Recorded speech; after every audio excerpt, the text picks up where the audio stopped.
Hi everyone, my name is Dr. Seun Adigun and I am a chiropractor and biomechanist here today to teach you a little bit about the importance of the trap muscle. Let's get right into it. So this is a quite large muscle. It really runs the course of this entire part of your back, which means that it plays a very important part in so many conditions like headaches, neck pain, your posture, back pain, low back pain, and shoulder issues. So many other conditions are associated with your trap as well, but we'll focus on those for today. So let's take a moment and actually focus on how the trap moves. As you can see, you've got an upper trap portion, you've got a middle trap portion, and you've got a lower trap portion. All of them have very specific things that they do, but at the end of the day, they all work together to help support your back in so many different ways. So a lot of people look at posture and they identify with sitting erect and straight up and having your shoulders raised all the way up. Well, here's the problem with that. When you have your shoulders raised all the way up, you are constantly activating your upper trap. What that's doing is not only is that disabling your middle trap and your lower trap from being able to stabilize your scapula, but it is also creating a lot of tension in your upper neck. So when you want to think about your posture, you want to think about something called the pipeline.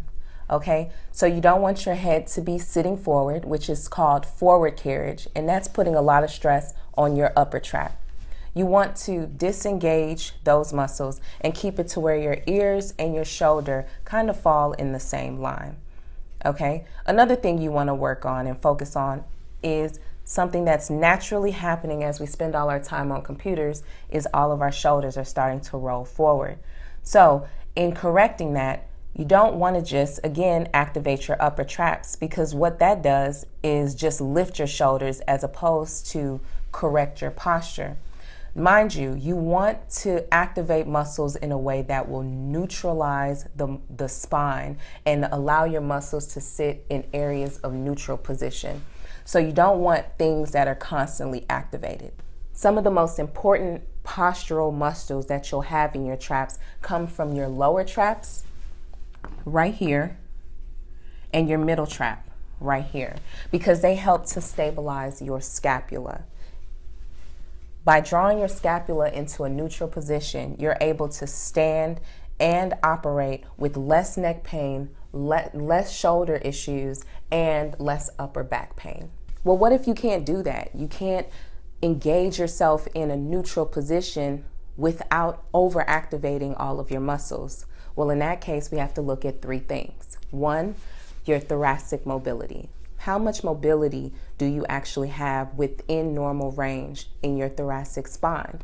Two, the weakness of certain muscles, in particular, your middle and lower traps. They are huge when it comes to stabilizing your low back into a good postural position. And the third thing we have is tightness. How much tightness do we actually have in our upper traps, which are keeping us from being able to drop our scapula down, and they're locking up.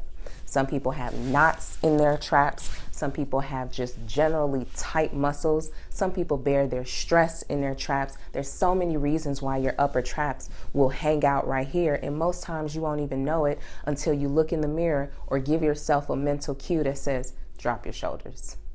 So everybody, drop your shoulders. So now I'm going to give you guys a couple exercises that you can do in order to help identify the limitations of your trap, whether it's your upper trap, your middle trap, or your lower trap. Most of these, again, are going to target your ability to actually have good posture, because you will not believe how many people I see on a regular basis where their issues in their shoulder are driven by their poor posture and the weakness in muscles and something called upper cross syndrome. So one postural exercise that I truly enjoy and I recommend all the time to my patients for thoracic mobility is something that you can do at home, you can do at the gym before you start working out, any upper body exercises, after any upper body exercises.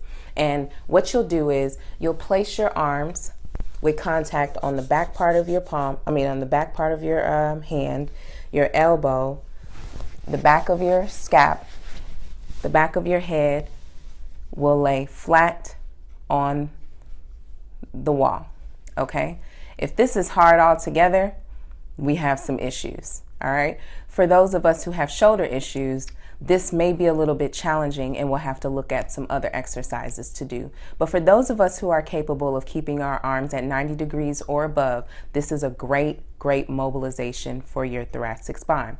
You'll take about 1 or so steps away, enough to where you can lay your back onto the wall, all right, while maintaining contact with the back of your hand, your elbow, and your head. Most importantly, you're maintaining this low trap area right above your low back. You want to make sure that's nice and flat onto the wall.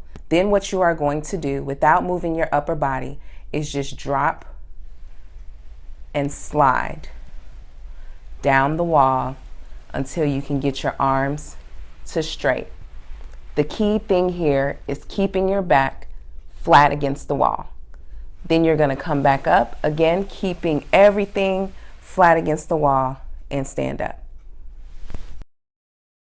Now, the next thing that you want to be able to do is make sure that you are constantly releasing tension in your upper traps.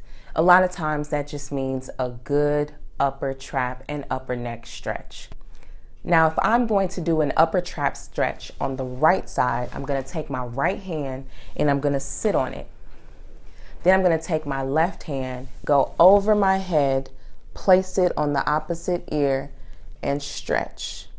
You can hold this stretch for about 15 to 30 seconds, depending on how badly you need the stretch. Don't pull too hard and don't try and force it. Just let it hang and give it a little bit of pressure. And the same thing with the left upper trap. If I want to stretch the left side, I'm going to take my left hand, sit on it, and sit on it pretty good because it's going to anchor your shoulder down. Take the right hand, place it over your ear, and pull to the right side. Again, you're going to do this 3 times with about 15 to 30 second hold. The next stretch you can do is actually a Levator Scap stretch. That is good for if you have just upper neck pain, if your traps have been tight for a long time. It is one of the muscles that tend to overcompensate for a tight upper trap. So the way that you would stretch that is the same way. If I want to stretch the right side, I'm going to sit on the right hand to apply a little bit of traction to that right side. Then I'm going to take my hand, place it on the back of my head, and pull towards my left armpit. And as I pull towards my left armpit, I'm going to hold that for anywhere from 15 to 30 seconds. And to stretch the left side of my Levator Scap, I'm going to do the same thing. I'm going to sit on the left side. I'm going to sit on the left arm, take the right arm, and pull to the right armpit.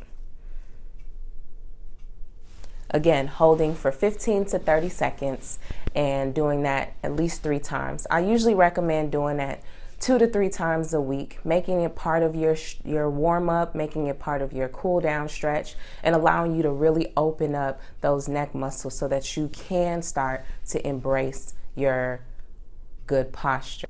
Another thing that I'll just drop in here as a little nugget that you can think about and look at when it comes to not being able to maintain good posture is tight muscles in your pecs. One thing you can do are stretches to open that up. And there are a few stretches that you can do to open up your pecs and your upper body on the front side to actually help with your posture. The last thing you can do to actually help increase the strength of those middle and lower trap muscles are exercises called I's, Y's, and T's.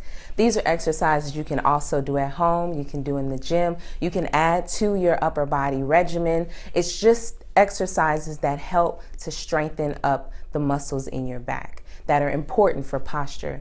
This can be done in so many variations of ways, and maybe next time I'll give you guys a couple different variations. But ultimately what you want to do, start with your palms down. So you'll go I's,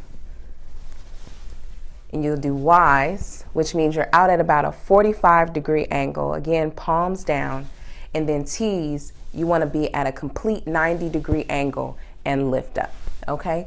You want to focus on a few things when you're doing this exercise. I want you to pay attention to my traps right now.